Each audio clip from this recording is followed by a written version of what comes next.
Friends, कैसे हैं आप सभी। स्वागत है आपका हमारे यूट्यूब चैनल में। सो प्यारे बच्चों, हम पढ़ रहे हैं मयंक विज्ञान और हम इसके अभी तक क्या है बच्चों, हम कितने चैप्टर 9 चैप्टर कंप्लीट कर चुके हैं और आज हम पढ़ेंगे मयंक विज्ञान और का चैप्टर नंबर 10 जिसका नाम है ऊर्जा के रूप। सो प्यारे बच्चों, आइए शुरू करते हैं चैप्टर नंबर 10। कार्य करने की क्षमता को ऊर्जा कहते हैं। तो प्यारे बच्चों, कार्य करने की क्षमता को क्या है बच्चों, हम ऊर्जा कहते हैं। जो हमारे अंदर क्या होती है, जो कोई भी कार्य करने की क्षमता होती है उसे क्या है, हम ऊर्जा कहते हैं। प्रकाश, ध्वनि, गर्मी आदि ऊर्जा के ही विभिन्न रूप हैं। गतिज ऊर्जा तथा स्थित ऊर्जा, यांत्रिक ऊर्जा के दो रूप होते हैं। तो प्यारे बच्चों, ऊर्जा के कितने रूप होते हैं? दो, गतिज ऊर्जा और स्थितिज ऊर्जा। हमें अपने दैनिक कार्यों को करने के लिए रासायनिक ऊर्जा की आवश्यकता होती है। तो प्यारे बच्चों, हमें क्या है, जो दैनिक कार्य होते हैं उन्हें करने के लिए क्या है, अपने रासायनिक ऊर्जा की आवश्यकता होती है। यह ऊर्जा हमें भोजन से प्राप्त होती है। तो प्यारे बच्चों, रासायनिक ऊर्जा क्या है, हमें किससे प्राप्त होती है बच्चों? भोजन से प्राप्त होती है। अब पढ़ते हैं बच्चों रासायनिक ऊर्जा के बारे में। रासायनिक ऊर्जा, हमें भोजन से रासायनिक ऊर्जा प्राप्त होती है। यह ऊर्जा हमें यांत्रिक कार्य करने में सक्षम बनाते हैं। तो प्यारे बच्चों, हमें क्या है, भोजन से क्या है बच्चों, रासायनिक ऊर्जा प्राप्त होती है। जो क्या है, हमें ऊर्जा हमें यांत्रिक कार्य करने में सक्षम बनाती है।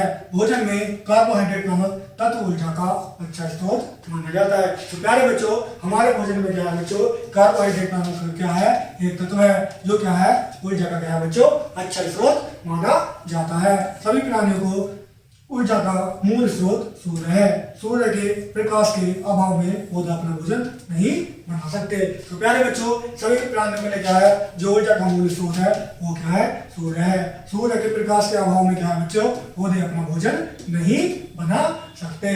तो प्यारे बच्चों, जैसा कि हम जानते हैं, सूर्य के प्रकाश से क्या है, पौधे अपना भोजन बनाते हैं और अगर सूर्य का प्रकाश ही नहीं होगा तो पौधे अपना भोजन नहीं बना सकते। ऊर्जा के सभी प्रकारों का स्रोत भी सूर्य है। धूप के रूप में सूर्य से हमें प्रत्यक्ष रूप से ऊर्जा उपलब्ध करवाता है। तो प्यारे बच्चों, धूप के रूप में क्या है, सूर्य हमें प्रत्यक्ष रूप से क्या है बच्चों, ऊर्जा को क्या करवाता है, उपलब्ध यानी कि प्राप्त करवाता है। इस सौर ऊर्जा का प्रयोग सौर बैटरी द्वारा विद्युत बनाने, सौर कुकर, सौर वाटर हीटर गर्मी उत्पन्न करने के लिए किया जाता है। तो प्यारे बच्चों, सूर्य की जो ऊर्जा है उसका उपयोग क्या है बच्चों, किसमें करते हैं बच्चों, सौर बैटरी और बच्चों विद्युत बनाने में। जो प्यारे बच्चों, हम सोलर पैनल देखते हैं तो सूर्य की ऊर्जा का उपयोग करके क्या बनाते हैं बच्चों, विद्युत बनाते हैं। सौर कुकर और सौर वाटर हीटर में गर्मी उत्पन्न करने के लिए भी क्या है बच्चों, सूर्य के ही ऊर्जा का प्रयोग किया जाता है। सूर्य की ऊर्जा का ही प्रयोग करके क्या है बच्चों, हम क्या करते हैं बच्चों, उसे विद्युत ऊर्जा में परिवर्तित करते हैं। जमीन के नीचे हमें पेट्रोल कोयला प्राप्त होता है। इन ईंधनों को जलाकर हम ऊर्जा प्राप्त करते हैं। तो प्यारे बच्चों, भूमि के नीचे क्या होता है बच्चों, हमें पेट्रोल और कोयला प्राप्त होता है और इन ईंधनों को जलाकर क्या करते हैं बच्चों, हम ऊर्जा को करते हैं बच्चों, प्राप्त करते हैं। लकड़ी, कोयला, कैरोसिन, मिट्टी का तेल और एलपीजी लिक्विड पेट्रोलियम गैस का प्रयोग भोजन बनाने के लिए जरूरी उसमें ऊर्जा उत्पन्न करने में होता है। तो प्यारे बच्चों, क्या हमारा जो हमारी लकड़ी होती है, कोयला होता है, कैरोसिन होता है यानी कि मिट्टी का तेल और एलपीजी यानी कि लिक्विड पेट्रोलियम गैस, इसका प्रयोग करते हैं। इसका प्रयोग क्या बच्चों, भोजन बनाने के लिए क्या है बच्चों, हम उसमें ऊर्जा क्या करते हैं, उत्पन्न करते हैं। डीजल और पेट्रोल वाहनों को चलाने में प्रयुक्त होते हैं। ईंधनों को दहन से प्राप्त ऊर्जा का मूल स्रोत भी सूर्य है। तो प्यारे बच्चों, डीजल और पेट्रोल क्या है बच्चों, वाहनों को चलाने के लिए क्या होते हैं, प्रयुक्त होते हैं और ईंधन के दहन से प्राप्त ऊर्जा का मूल स्रोत भी क्या है बच्चों, सूर्य ही है। क्या है बच्चों, सूर्य ही है। किसी तार में बह रही विद्युत धारा में क्या है बच्चों, विद्युत ऊर्जा होती है। वह ऊर्जा बल्ब जलाने, पंखों, mixer, washing machine, air condition आदि चलाने एवं कुओं से पानी खींचने आदि में जैसे कार्य करती है। तो प्यारे बच्चों, क्या होता है, किसी तार में जो बहने वाली ऊर्जा वो क्या है बच्चों, विद्युत धारा होती है और विद्युत का उपयोग क्या है बच्चों, बल्बों को जलाने, पंखों, mixer, air conditioner, washing machine और क्या बच्चों, कुओं से पानी खींचने के लिए भी काम में करते हैं। फैक्ट्रियों में यह लिफ्ट और मशीनों द्वारा चलने में प्रयुक्त होती है। विद्युत ऊर्जा के बल पर ही आज हम अनेक प्रकार के भौतिक सुख सुविधाओं का क्या ले पाते हैं बच्चों, आनंद ले पा रहे हैं। तो प्यारे बच्चों, विद्युत ऊर्जा क्या है हमारे लिए बहुत आवश्यक है। वो विद्युत ऊर्जा के द्वारा ही क्या है बच्चों, हम विभिन्न सुख सुविधा को क्या है बच्चों आनंद ले पा रहे हैं। आगे शुरू करते हैं बच्चों। अब क्या है आगे बढ़ते हैं। एक विद्युत बल्ब प्रकाश उत्पन्न करता है। गतिज ऊर्जा, प्रकाश ऊर्जा, ऊष्मीय ऊर्जा, विद्युत ऊर्जा, रासायनिक ऊर्जा, ध्वनि ऊर्जा, परमाणु या नाभिकीय ऊर्जा आदि ऊर्जा के ही विभिन्न रूप है। तो प्यारे बच्चों, यहाँ पे हमने क्या पढ़ा, जो विद्युत बल्ब है वो विद्युत बल्ब प्रकाश उत्पन्न करता है। और जो हमारी गतिज ऊर्जा है, प्रकाश ऊर्जा है, ऊष्मीय ऊर्जा है, विद्युत ऊर्जा है, रासायनिक ऊर्जा है, ध्वनि, परमाणु और नाभिकीय ऊर्जा है, वो क्या है बच्चों ऊर्जा के ही क्या है बच्चों विभिन्न रूप है। ऊर्जा का एक रूप से दूसरे रूप में परिवर्तन होना ऊर्जा का रूपांतरण कहलाता है। तो प्यारे बच्चों, ऊर्जा का क्या है बच्चों, एक रूप से दूसरे रूप में परिवर्तित होना ही क्या है बच्चों ऊर्जा का स्थानांतरण या ऊर्जा का रूपांतरण कहलाता है। किसी भी वस्तु में उसकी स्थिति के कारण संचित ऊर्जा स्थिति ऊर्जा कहलाती है। तो प्यारे बच्चों, किसी भी वस्तु में क्या है उसकी स्थिति यानी कि स्थान बदलना, जो उसकी स्थिति है उसी के कारण उत्पन्न ऊर्जा क्या है बच्चों स्थिति ऊर्जा कहलाती है। पानी में संचित पानी तथा उठे हथौड़े में स्थित ऊर्जा संचित होती है। स्थिति ऊर्जा को निम्नलिखित सूत्र द्वारा समझाया जा सकता है। तो प्यारे बच्चों, जो क्या होता है पानी में संचित पानी होता है तथा उठे हथौड़े में जो स्थिति ऊर्जा होती है यानी कि हम हथौड़ा उठाते हैं मारने से पहले तो क्या करता है अपना स्थिति परिवर्तन करता है। तो उसमें भी कौन सी ऊर्जा होती है बच्चों स्थिति ऊर्जा संचित होती है। स्थिति ऊर्जा का क्या है बच्चों सूत्र को क्या है बच्चों इस प्रकार समझ सकते हैं। स्थिति ऊर्जा बराबर mgh। क्या होता है बच्चों mgh। तो प्यारे बच्चों, m क्या होता है हमारा वस्तु का द्रव्यमान होता है और g क्या होता है बच्चों गुरुत्वाकर्षण बल होता है और h क्या होती है बच्चों ऊंचाई होती है। तो प्यारे बच्चों, इस प्रकार स्थिति ऊर्जा का सूत्र क्या होता है बच्चों स्थितिज ऊर्जा बराबर mgh। क्या होता है बच्चों स्थितिज ऊर्जा बराबर mgh। ऊर्जा बराबर mgh।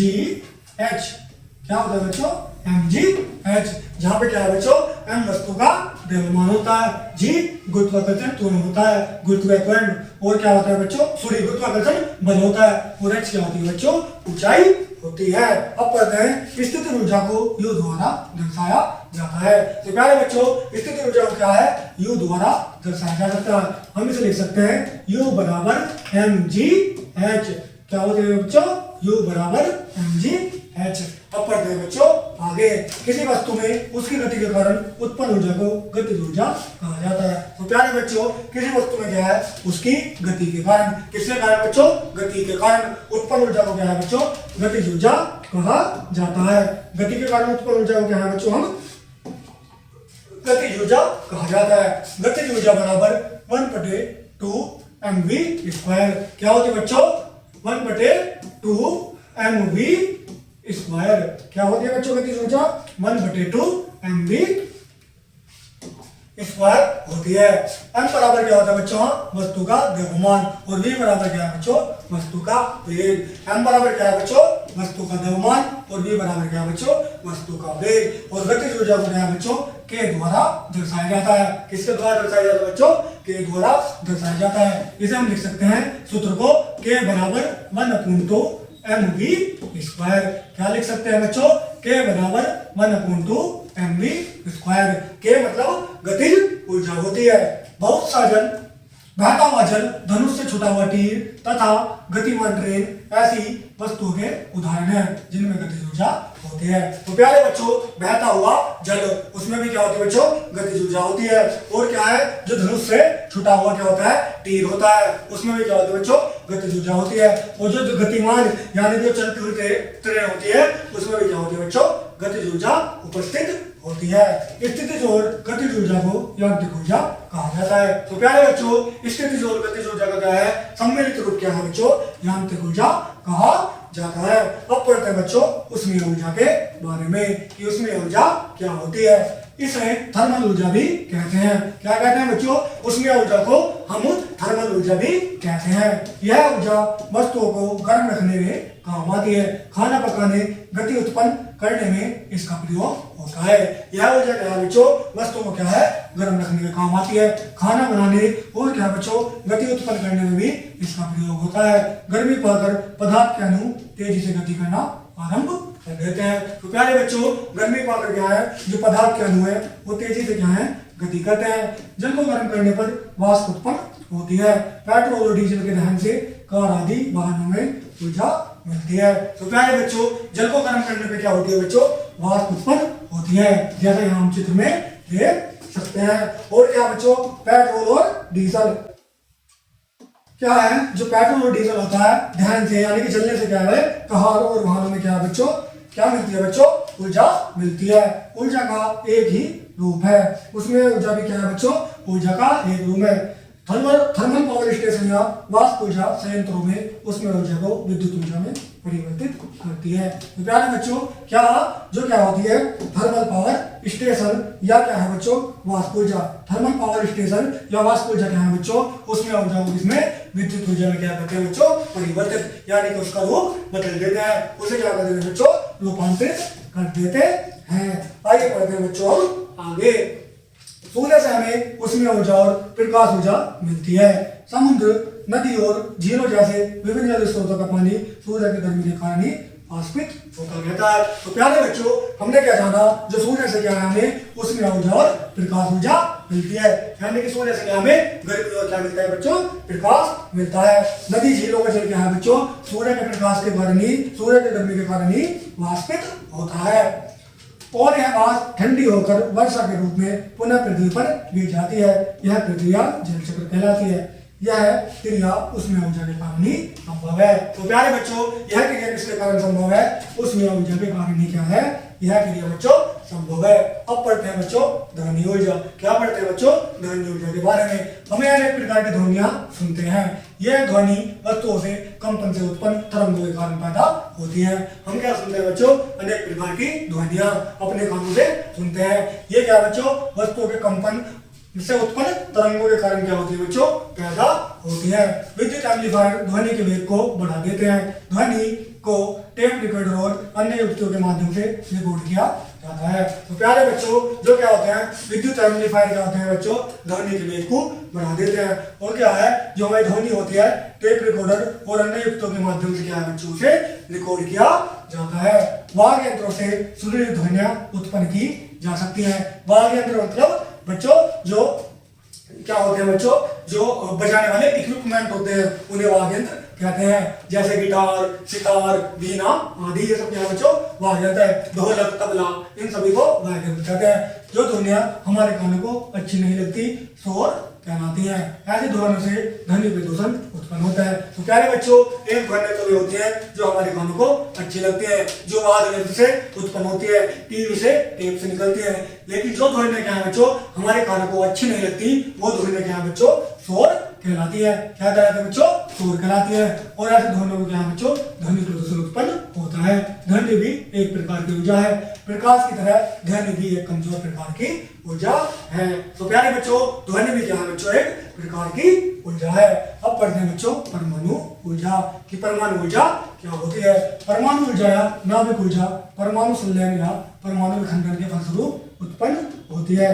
तो प्यारे बच्चों, परमाणु ऊर्जा या नाभिकीय ऊर्जा क्या है बच्चों, परमाणु विखंडन के कारण क्या है बच्चों, उत्पन्न होती है। यह ऊर्जा नाभिकीय रिएक्टर के जरिए उत्पन्न की जाती है तथा विद्युत के उत्पादन में प्रयुक्त होती है। यह ऊर्जा बच्चों क्या है, जो हमारा नाभिकीय रिएक्टर होता है उसके द्वारा क्या है बच्चों, उत्पन्न की जाती है तथा विद्युत के उत्पादन में प्रयुक्त यानी कि उपयोग की जाती है। परमाणु के प्रत्येक कण को नाभिक कहा जाता है। परमाणु के प्रत्येक कण को क्या है बच्चों, नाभिक कहा जाता है। इस नाभिक से असीम ऊर्जा संचित रहती है, जिसे परमाणु विद्युत संयंत्रों में विद्युत उत्पादन के लिए इस्तेमाल किया जाता है। तो प्यारे बच्चों, इसमें क्या है, एक नाभिक में क्या है बच्चों, असीम ऊर्जा यानी कि बहुत सारी ऊर्जा क्या है बच्चों, स्थिर रहती है, संचित रहती है, जिसे परमाणु विद्युत संयंत्रों से विद्युत के उत्पादन में क्या है बच्चों, इस्तेमाल किया जाता है।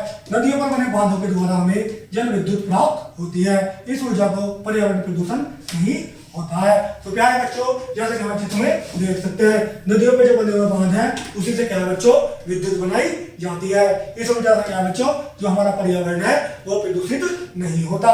यह ऊर्जा का नवीकरणीय स्रोत है। नवीकरणीय मतलब नया नया स्रोत है, जिससे हम क्या है बार बार क्या है बना सकते हैं। इसका क्या बच्चों बार बार उपयोग कर सकते हैं। नदियों पर बांधों के निर्माण से बाढ़ का नियंत्रण होता है। साथ ही दूर दराज क्षेत्र में सिंचाई का जल भी भेजना संभव होता है। तो प्यारे बच्चों नदियों पर जो हम क्या है इस प्रकार के बांध बनाते हैं उससे क्या होता है बच्चों जो हमारे आने क्षेत्र में आने वाली बाढ़ है उसमें क्या होता है बच्चों नियंत्रण होता है। और जो आसपास के क्षेत्र हैं जो दूर दराज के क्षेत्र है वहां क्या है सिंचाई का जल भी भेजना क्या होता है बच्चों संभव होता है। ऊंचे बांधों में संचित जल वेग पूर्वक गिरकर टरबाइन के पंखों को घुमाता है। तो प्यारे बच्चों बांधों में क्या होता है जो ये गिरता हुआ क्या होता है बच्चों जल होता है ये क्या रहता है टरबाइन के पंखों पर और उससे क्या है बच्चों वो पंखे तेजी से क्या है बच्चों घूमने लगते हैं। इन पंखों के घूमने से क्या है बच्चों विद्युत उत्पन्न होती है और इन पंखों के घूमने से क्या उत्पन्न होती है बच्चों विद्युत उत्पन्न होती है। कोयला भी ऊर्जा का एक अच्छा स्रोत है। कोयला भी क्या है बच्चों ऊर्जा का एक अच्छा स्रोत है। पिट लिग्नाइट बिटुमिनस और एंथ्रेसाइट कोयले के मुख्य प्रकार हैं। इनका मुख्य घटक कार्बन होता है। तो प्यारे बच्चों कोयले से भी क्या है हमें ऊर्जा प्राप्त होती है। जो ये क्या है तो पिट है लिग्नाइट है बिटुमिनस है एंथ्रेसाइट है ये कोयले के सभी क्या है प्रकार है और इनका मुख्य घटक यानी कि इनमें क्या पाया जाता है बच्चों कार्बन पाया जाता है।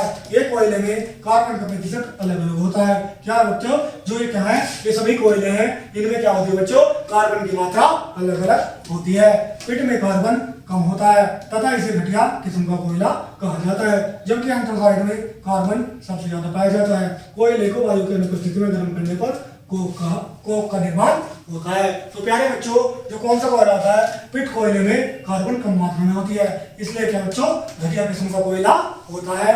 और जबकि जो हमारा एंथ्रासाइट है इसमें क्या है बच्चों कार्बन की मात्रा ज्यादा होती है और कोयले को वायु की अनुपस्थिति में गर्म करने पर बच्चों किसका निर्माण होता है कोक का निर्माण होता है। किसका निर्माण होता है बच्चों कोक का निर्माण होता है। जमीन के नीचे जलरोधी चट्टानों के बीच पेट्रोलियम पाया जाता है। इसमें प्राय जलीय लवण मिले होते हैं। तो प्यारे बच्चों जमीन के नीचे क्या है जलरोधी चट्टानों में क्या है बच्चों पेट्रोलियम पाया जाता है जिसमें जलीय लवण क्या है बच्चों मिले होते हैं। पेट्रोलियम के तेल के कुओं से पृथ्वी की ऊपरी परत को भेद कर निकाला जाता है।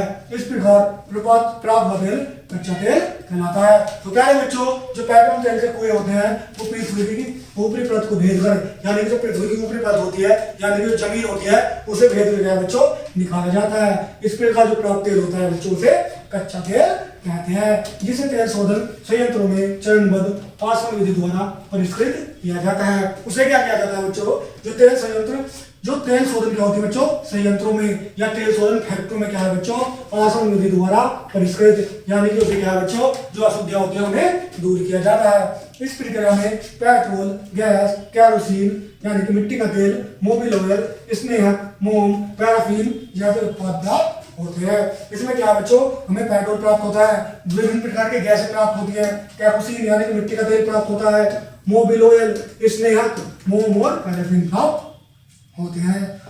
घर में भोजन पकाने के काम आने वाली ब्यूटेन नामक गैस भी पेट्रोलियम से ही प्राप्त होती है। तो प्यारे बच्चों घर में जो हम गैस का सिलेंडर रखते हैं उसमें कौन सी गैस होती है ब्यूटेन। ये भी क्या है बच्चों हमें पेट्रोलियम से ही क्या है बच्चों प्राप्त होती है। पेट्रोलियम के निर्माण में निम्नलिखित बातों का होना अति आवश्यक है। तो प्यारे बच्चों पेट्रोलियम के निर्माण में निम्नलिखित बातों का होना अति आवश्यक है। वो क्या है नंबर 1 विभिन्न प्रकार के जैविक पदार्थों का बड़ी मात्रा में उपस्थित होना। तो प्यारे बच्चों पेट्रोल विभिन्न प्रकार के क्या है जैविक पदार्थों का क्या है बड़ी मात्रा में उपस्थित होना क्या है बच्चों आवश्यक है। नंबर 2 ऑक्सीकरण की प्रक्रिया आरंभ होने से पहले ही जैविक पदार्थों का चट्टानों की परतों में दबाना आवश्यक है। तो प्यारे बच्चों ऑक्सीकरण की प्रक्रिया क्या है आरंभ होने से पहले जो जैविक पदार्थ की चट्टानें होती है परतों में दबना क्या है बच्चों उनका आवश्यक है ताकि वो अच्छे से गल सके। नंबर 3 धीमी रासायनिक प्रक्रिया के फलस्वरूप यह जैविक पदार्थ पेट्रोलियम में पाए जाने वाले हाइड्रोकार्बन में परिवर्तित हो जाते हैं। तो प्यारे बच्चों धीमी रासायनिक प्रक्रियाओं में क्या है बच्चों जो फलस्वरूप क्या है जो जैविक पदार्थ है वो पेट्रोलियम में पाए जाने वाले हाइड्रोकार्बन में क्या है बच्चों परिवर्तित हो जाते हैं। तरल पेट्रोलियम गैस एलपीजी रसोई घर में प्रयुक्त होने वाली एक अच्छी गैस है। तो प्यारे बच्चों रसोई घर में हम कौन सी गैस प्रयोग करते हैं बच्चों एलपीजी जो हमें हमारे घर के रसोई सिलेंडरों में भरी होती है। ये क्या है बच्चों रसोई घर में प्रयुक्त होने वाली एक गैस है परंतु यह अत्यधिक ज्वलनशील गैस है। प्राकृतिक गैस मीथेन और प्रोपेन से मिलकर बनी है। तो प्यारे बच्चों, जो गैस हम अपने सिलेंडरों में घर पे प्रयोग करते हैं वो क्या होती है बच्चों, वो एलपीजी होती है, जो क्या है बच्चों, मीथेन और प्रोपेन से क्या मिलकर बनी होती है। यह जमीन में जैविक पदार्थों के अपघटन के फलस्वरूप बनती है। इसका प्रयोग घरों और उद्योगों में किया जाता है। तो प्यारे बच्चों, इसका प्रयोग क्या है, घरों और उद्योगों, सॉरी बच्चों, किसमें किया जाता है, उद्योगों में किया जाता है। मैंने गलती से क्या है उद्योग बोल दिया, उद्योग नहीं है बच्चों, उद्योगों में क्या है इस गैस का प्रयोग किया जाता है। थर्मल विद्युत संयंत्रों में विद्युत उत्पन्न हेतु इस गैस का उपयोग ईंधन के रूप में किया जाता है। तो प्यारे बच्चों, जो क्या होते हैं, थर्मल विद्युत संयंत्र होते हैं, विद्युत उत्पादन हेतु क्या है इस गैस का उपयोग ईंधन के रूप में वो क्या है बच्चों, हम क्या है करते हैं। इस गैस का प्रयोग करने का सबसे बड़ा लाभ यह है कि यह अपने आप पूर्ण ईंधन होने के कारण वातावरण को प्रदूषित करने का कारण नहीं बनती। तो प्यारे बच्चों, यह गैस क्या है, अपने आप में पूर्ण ईंधन है, जिस कारण क्या है बच्चों, ये हमारे जो वातावरण है उसे प्रदूषित नहीं करती है। इसे पाइपलाइनों के द्वारा विभिन्न क्षेत्रों में भेजा जा सकता है। तो प्यारे बच्चों, जो हमारी एलपीजी गैस होती है उसे पाइपलाइनों द्वारा क्या है, पाइपलाइनें बिछा के विभिन्न क्षेत्रों में भेजा जा सकता है। अब पढ़ते हैं बच्चों बायोमास की बायोमास क्या होता है। इसका निर्माण जैव पदार्थों के अपघटन के फलस्वरूप होता है। किसके फलस्वरूप बच्चों, इसका निर्माण क्या है बच्चों, जो जैव पदार्थ होते हैं उनके अपघटन होने से क्या है इसका निर्माण होता है। किसका बच्चों, बायोमास का। गोबर का कूड़ा करकट, पेड़ पौधे के अंश, लकड़ी के तथा अन्य प्रकार के पदार्थ इसके विभिन्न घटक हैं। तो प्यारे बच्चों, किस किस के मिलने से बनती है, जैसे गोबर, कूड़ा करकट, पेड़ पौधे के अंश, लकड़ी और अन्य प्रकार के पदार्थ क्या है इसके विभिन्न घटक हैं। इसे रासायनिक ऊर्जा होती है। इसमें क्या होती है बच्चों, रासायनिक ऊर्जा होती है। इस ऊर्जा की प्राप्ति के लिए इसका प्रयोग दो प्रकार से करते हैं। तो प्यारे बच्चों, यहाँ पे क्या हम बायोमास को बनते हुए देख सकते हैं। इसके घटक क्या होते हैं बच्चों, कूड़ा करकट, गोबर, विभिन्न पौधों के अंश। तो इस ऊर्जा की प्राप्ति के लिए बच्चों दो प्रकार है, आइए जानते हैं वो कौन से प्रयोग प्रकार हैं। बायोगैस के अंतर्गत आने वाले गोबर के उपले या लकड़ी जैसे पदार्थों को जलाकर। तो प्यारे बच्चों, इसको क्या है, दो प्रकार क्या है, जो बायोगैस के अंतर्गत आने वाले गोबर के उपले या लकड़ी जैसे पदार्थों को जलाकर क्या है इसे प्राप्त कर सकते हैं। नंबर 2, मीथेन गैस का निर्माण करके।